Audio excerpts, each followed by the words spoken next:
पता होगा कि कई टीचर्स भी हमें से, मैं भी कईयों बार यहाँ ऑफिस आके चला गया कि हमें चेयरमैन साहब से मिलना है, चेयरमैन साहब से मिलना है, बट कोई मुलाकात आज से पहले नहीं हुई। बट जब आज हम सारे टीचर्स यहाँ आके बैठे और आप सब लोग आए तो जो एक कलेक्टिव आवाज़ उठी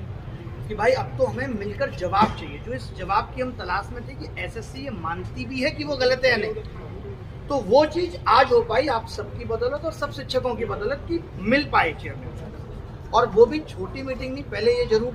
कहा गया कि हाँ भाई 5-7 मिनट आप जो कहना है कह लीजिए, लेकिन लगभग 1.5 घंटे से भी ज़्यादा वहाँ पे बैठे और बैक टू बैक बात हुई,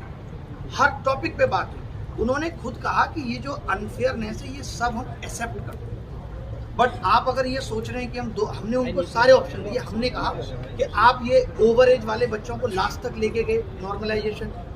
इस पे आपको रिजल्ट रिवाइज करना चाहिए, इस पे भी उन्होंने कहा कि मैं अभी आपको कुछ नहीं दे पाऊंगा, मना कर दिया कि अभी नहीं बोल पाऊंगा, आप मुझे लिखित में दे दीजिए और मैं उस पर सोचूंगा, ऊपर बात करके बताऊंगा कि रिजल्ट रिवाइज हो सकता है या नहीं। दूसरी चीज हमने कहा कि भाई आप इन बच्चों का, जो बच्चे 344 नंबर ला के भी बाहर रह गए, आखिरी अटेम्प्ट था, इनको एक एक्स्ट्रा अटेम्प्ट ही दे दीजिए। उन्होंने कहा ये सरकार के हाथ में या फिर कोर्ट हमें आदेश करे। पहले ये कहा, हमने कहा हम सरकार से बात करेंगे, सरकार से ये कहलवाएंगे। लास्ट में उन्होंने धीरे से ये कह दिया कि कोर्ट से काम जल्दी।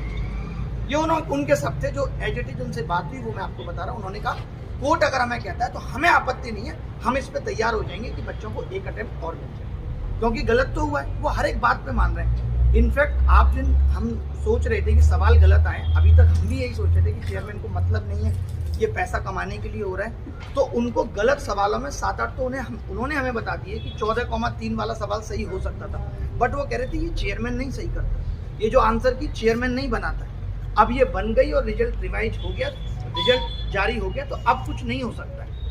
बट मैं आपको वादा देता हूं कि आज के बाद कोई सवाल गलत नहीं आएगा, ये कम से कम 5 से 7 बार मिला। और भी लोग गवाह हैं, तुषार है यहाँ पे, भाई जिस बात पे गलत लगे वो बता दें।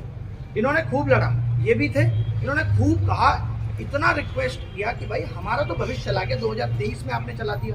2024 में अब आपने ये कर दिया। फिर बात आई नॉर्मलाइजेशन की, तो उन्होंने कहा कि मैं ये वादा देता हूँ कि आज के बाद मेंस कभी 2 शिफ्ट में नहीं होगा। ये भी बोला कि बात चल रही है। जो है हमने आगे डाला हुआ है सरकार को कि फॉर्म फीस बढ़ा दें, ताकि ऐसा ना हो कि 36 लाख लोग फॉर्म भरते हैं, हमें व्यवस्था उतनी ज़्यादा करनी पड़ जाती है,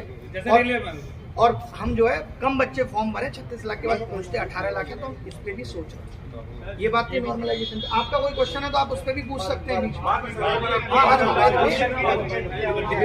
डिफिकल्टी लेवल पे